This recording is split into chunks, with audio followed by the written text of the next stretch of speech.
예, 안녕하세요. 고려대학교의 서경중입니다.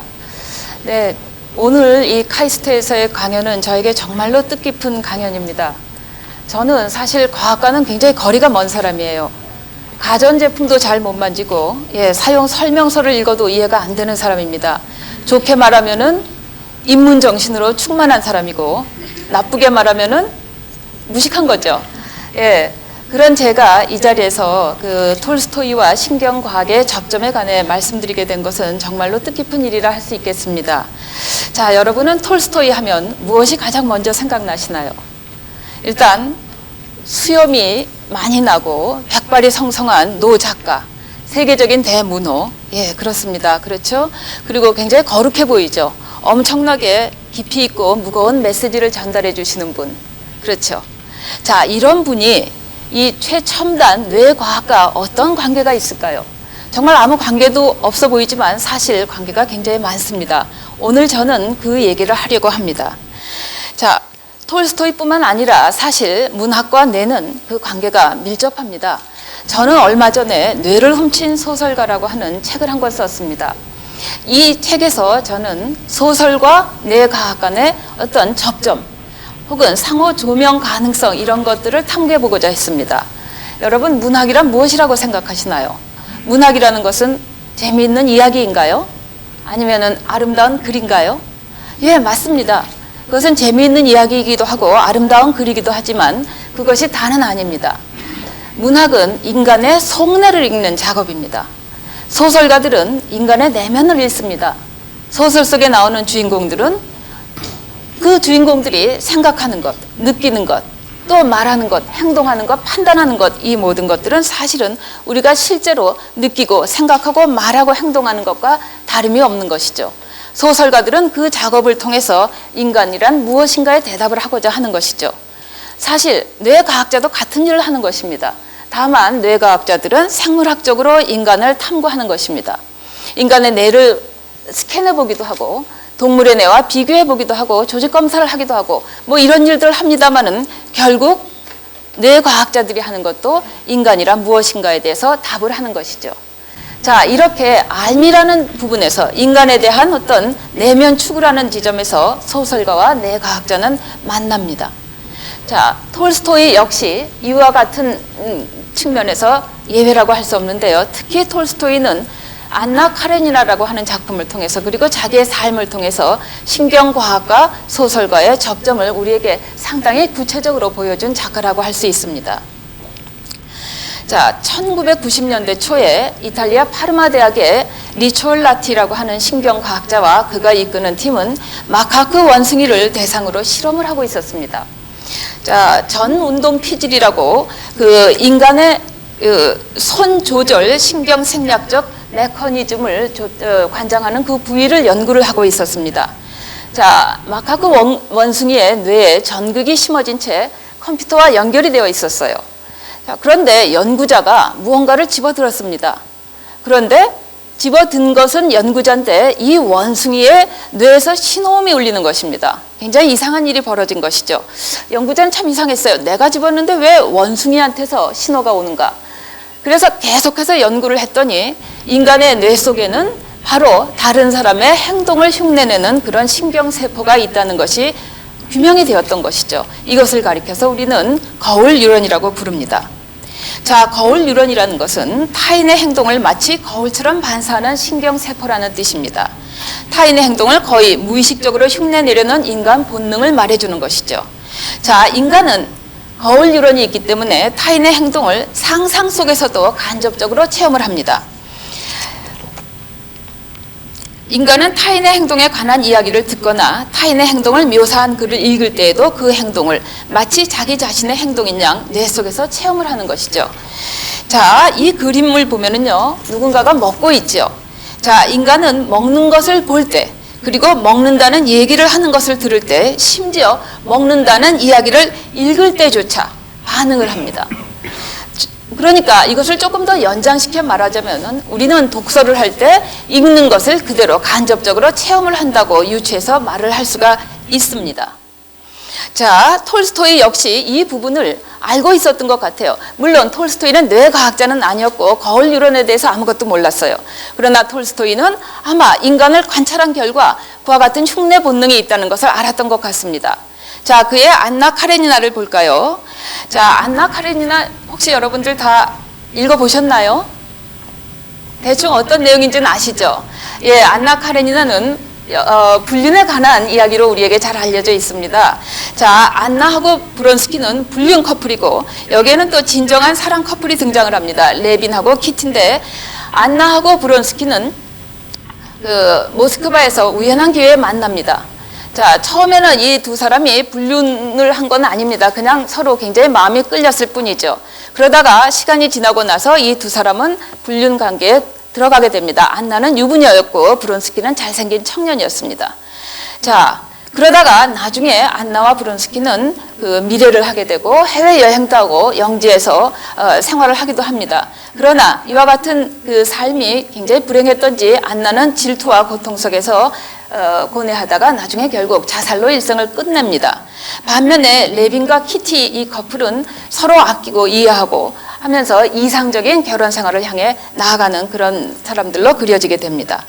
자, 안나 카레니나를 보면은요, 안나가 처음에는 브론스키와 미래를 할 것인가 말 것인가 이렇게 좀 고민을 합니다. 그러다가 기차 안에서 책을 읽는 장면이 나옵니다.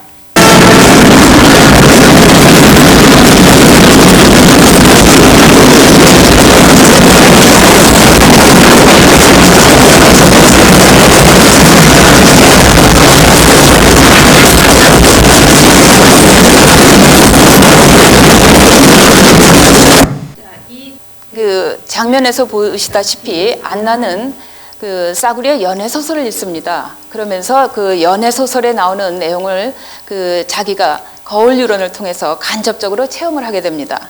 자, 이 대목을 한번 읽어보기로 하겠습니다.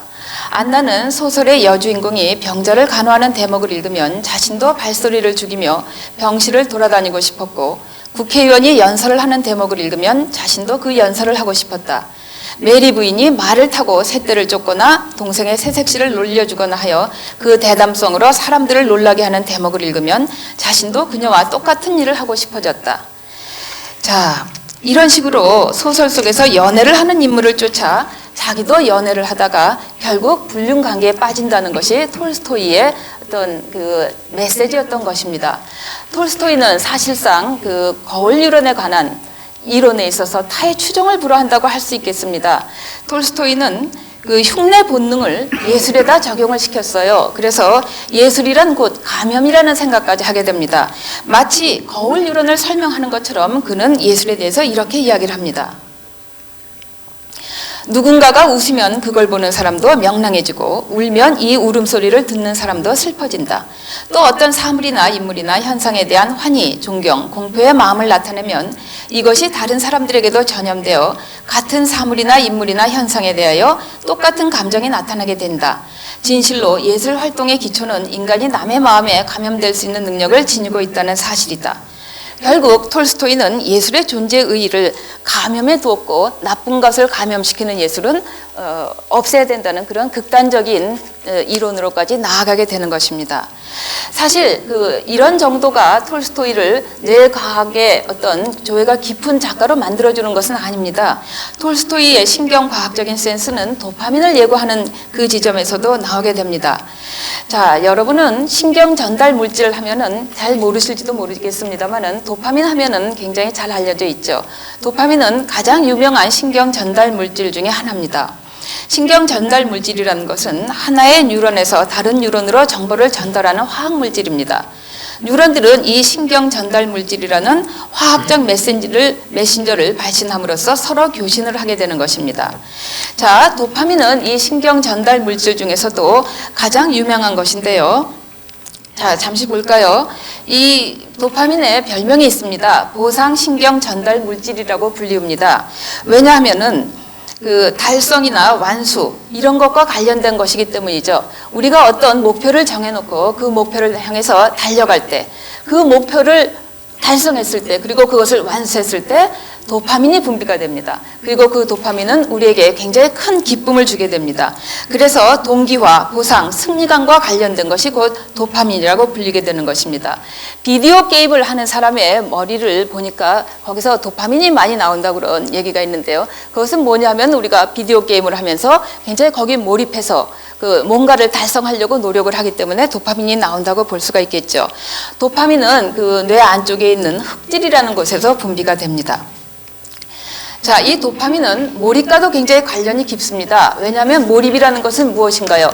우리가 어떤 목표를 정해놓고 그 목표를 향해서 달려갈 때, 그 목표를 달성하기 위해서 어떤 일에 아주 열중할 때 그것을 몰입이라고 하는데요. 그 몰입이라는 것은 결국 도파민이 흘러넘치는 상태를 말하는 것이겠죠. 몰입은 그래서 지극한 행복의 상태라고 할 수가 있고 또 무아지경의 상태라고도 할 수 있습니다.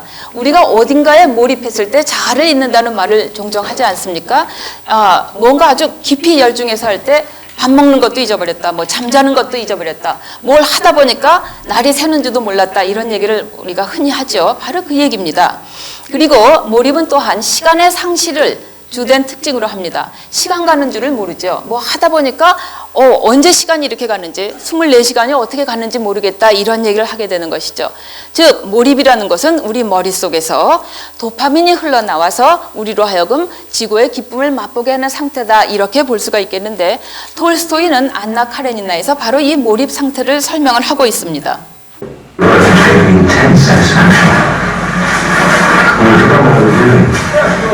Without effort, my mind is always as smooth and good as tight. More and more often now came those moments of oblivion. It wasn't my arms which swung the sun. The sun seemed to mow by itself. Some external force seemed to propel me on. It was like magic. It worked itself regularly, carefully. These are the most blessed moments. 자, 어떠세요? 풀베기 장면인데요. 아까 말씀드렸던 그 이상적인 커플 레빈이 풀베기를 하는 장면입니다. 톨스토이는 이 풀베기라고 하는 노동을 몰입으로 설명을 합니다. 자, 레빈은 지주예요. 처음으로 이 노동을 해보는 것인데 여기에 몰입을 하게 됩니다. 그래서 자기가 정말 자기 자신을 잊고 그 풀백이라고 하는 작업에 몰입을 함으로써 시간 가는 것도 모르고 그리고 궁극의 행복을 체험을 하는 것입니다. 자, 톨스토이가 이 레빈이라고 하는 도덕적인 주인공이 풀백이 노동에 몰입하는 장면을 설명하는 것을 읽어보면 거의 뇌과학자와 같습니다. 레빈은 오랫동안 배워나감에 따라 더욱더 무아지경의 순간을 느끼게 되었다. 무아지경이란 말 나오죠. 그런 때에는 이미 손이 낫을 휘두르는 것이 아니라 낫 그 자체가 자기의 배후에서 끊임없이 자기를 의식하고 있는 생명으로 가득 찬 육체를 움직이고 있기라도 하듯이 마치 유술에 걸리기라도 한 것처럼 일에 대해서는 아무 생각도 하지 않았는데도 일이 저절로 정확하고 정교하게 되어가는 것이었다. 그런 때가 가장 행복한 순간이었다. 레빈은 시간의 흐름을 느끼지 못했다. 만일 누군가가 그에게 몇 시간 동안이나 배웠느냐고 물었다면 그는 30분쯤이라고 대답했을 것이다. 그러나 벌써 정오가 가까워지고 있었다. 레빈은 이날 안으로 가능한 한 많이 배워두고 싶은 생각이 들었으므로 빨리 넘어가는 해를 원망스럽게 여겼다. 그는 조금도 피로를 느끼지 않았다. 다만 조금이라도 빨리 그리고 가능한 한 많은 일을 하고 싶다는 의욕뿐이었다. 자, 여기 보면은 자아의 상실과 시간의 상실 같은 그 도파민이 흘러 넘치는 것과 관련된 그런 상태들이 묘사가 되고 있는 것입니다.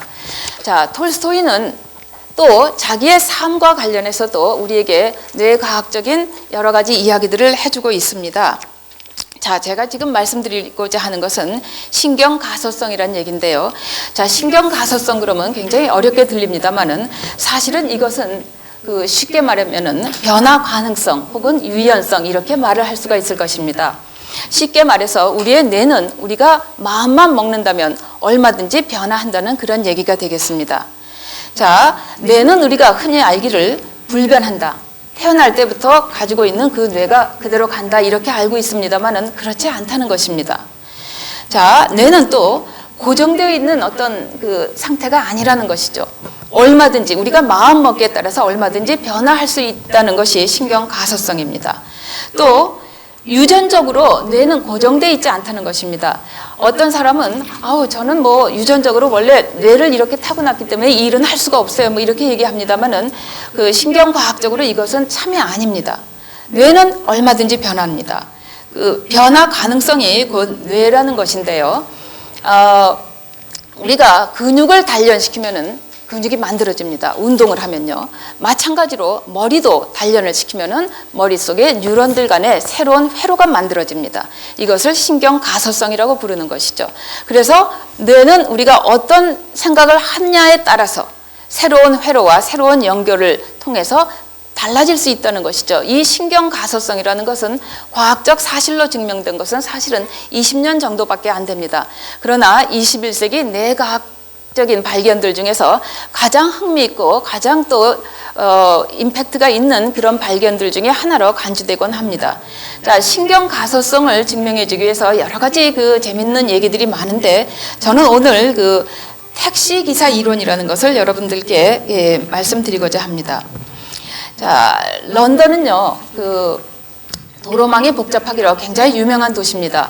물론 대부분의 유럽의 오래된 도시들이 다 그렇겠지만 런던도 상당히 도로망이 복잡해요. 그래서 어디가 어딘지 잘 알 수도 없고 어디가 그 일방 통행인지 아닌지 굉장히 복잡하다고 합니다. 그래서 런던에서 택시 기사를 하려면은 두 지점을 잇는 가장 빠른 길을 아는 그 능력이 아주 가장 중요한 그 능력이라고 여겨지게 되는데요.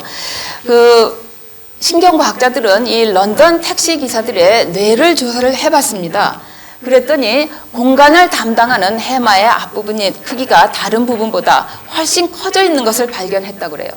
다시 말해서 내비게이션 기술이 런던의 택시 기사로 하여금 해마의 특정 부분, 공간과 관련된 그런 부분을 더 크게 만들어 주었다, 이런 얘기가 되겠습니다. 그래서 그 뇌과학에서는 쓰지 않으면 잃는다는 얘기를 합니다. 우리가 뇌의 어떤 부분을 계속 많이 쓰면은 그 부분은 점점 더 발달하고 마치 근육이 생기듯이 훨씬 더 활성화됩니다. 그 대신 뇌의 어떤 부분을 쓰지 않으면은 그것은 쪼그라들어서 없어진다는 것이죠. 뇌과학적으로 말해서 변화하지 않는다는 것은 그냥 현 상태를 유지한다는 게 아닙니다. 쪼그라들어서 없어진다는 얘기를 하는 것이죠. 그래서 함께 발화하는 뉴런들은 함께 배선된다는 말까지 나오게 되는 것입니다. 자, 이 얘기는 뭐냐면요. 두 뉴런들이 학습이나 기억 같은 것을 통해서 연결이 되면은 점점 더 그 연결이 강화되고 다음에 연결될 확률이 더 높아진다는 것이죠. 그래서 같이 배선되는 그 확률이 더 높아진다는 얘기입니다. 그렇다면은 이 학습과 기억은 무엇이냐? 두 뉴런들이 연결되고 같이 발화함으로써 그것이 점점 강화되는 것을 말한다는 얘기가 되는데요. 톨스토이는 자기의 삶을 통해서 바로 이 함께 발화하는 뉴런들은 함께 배선된다는 그 부분도 보여주었습니다. 자, 톨스토이는 일종의 공부의 신이라고 할 수 있을 정도로 학습 영역에서 대단한 유연성, 변화 가능성을 보여준 사람입니다. 이 사람은 물론 한 90권 정도의 책을 썼습니다. 책을 쓰려면 공부를 많이 해야겠죠. 그러나 톨스토이는 단지 책을 쓴 것뿐이 아닙니다. 중년 이후에는 그는 설교를 하는 쪽으로 많이 모드를 바꿨는데요. 설교를 하기 위해서는 단지 뭔가를 상상하고 쓰는 것만으로 안 됩니다. 책을 많이 읽어야 되겠죠. 톨스토이 책을 읽고 논리적으로 분석하고 그 다음에 논쟁하는 그런 기술을 많이 익혔어요. 그러다 보니까 그의 뇌는 굉장히 발달을 했을 것으로 사료됩니다. 또 톨스토이는 단지 논리적으로 공부하는 것뿐만 아니라 외국어에 또 능통을 했다고 전해집니다. 독어, 영어, 불어는 기본적으로 알고 있었고요. 라틴어와 터키어도 알고 있었다고 전해집니다. 게다가 톨스토이는 호메로스를 원서로 읽기 위해서 그리스어를 공부하기로 작정을 했습니다. 그는 강도 높게 집중해서 그리스어를 공부했습니다. 그래서 석 달 만에 호메로스를 사전 보고 원서로 읽을 정도로 그리스어를 통달했다고 합니다. 그래서 모스크바 대학 그리스어과 교수가 정말 놀랐다는 그런 후일담이 전해지고 있습니다. 또 톨스토이는 그것뿐이 아닙니다. 무언가를 할 때 되면은 거기에 강도 높게 집중을 했는데 그것이 타의 추종을 불허했다고 그래요. 누군가가 자전거를 탄다 그러면은 자기도 자전거를 배우는 일에 몰입을 하고요. 또 누군가가 드라마를 한다고 하면 자기도 그 드라마티스트가 되기 위해서 또 열심히 공부를 하고요. 그래서 그랬는지 톨스토이는 83세에 가출을 했고, 가출을 해서 아스타포보라고 하는 작은 역에서 눈을 감았는데, 그 눈을 감을 때 나는 진리를 사랑한다 이렇게 말을 했습니다. 자, 톨스토이 83세까지 살았습니다. 당시 러시아의 남성의 평균 수명은 40이 조금 넘었습니다. 그러니까 톨스토이는 평균 남성보다 2배 정도 더 살았던 셈이죠. 많은 사람들이 톨스토이가 이토록 오랫동안 총명한 정신 상태를 유지하면서 장수할 수 있었던 이유는 바로 공부를 했기 때문이다 이렇게 얘기를 하고 있습니다. 자, 그러니까 신경 가소성이라는 것은 우리에게 두 가지 얘기를 해주는 것이죠. 한 가지는 뇌는 얼마든지 변한다고 하는 희망적인 메시지고, 또 다른 한 가지는 조금 경각심을 불러일으킨 얘기가 되겠죠. 공부 안 하면 안 된다, 뭐 이런 얘기가 아닌가 싶습니다. 자, 제가 앞에서 잠깐 말씀을 드렸듯이 그 문학이라는 것은 단순히 아름다운 글이나 그냥 재밌는 이야기가 아닙니다. 문학은 우리로 하여금 성찰을 하게 하고 사색을 하게 합니다. 자, 결국은 문학이 우리에게 전해주는 것은 지혜가 아닌가 이렇게 생각이 되는데요. 만약에 과학적인 사실이 문학의 지혜를 보강해 준다면, 그리고 문학이 과학적 사실들의 해석에 도움을 준다면 이 지혜는 더욱 빛을 발할 것입니다. 자, 제가 오늘 말씀드렸던 흉내, 몰입, 그리고 신경 가소성이 우리에게 삶을 다른 시각으로 볼 수 있는 하나의 계기가 되었으면 하는 그런 바람으로 오늘 강연을 끝내겠습니다. 감사합니다.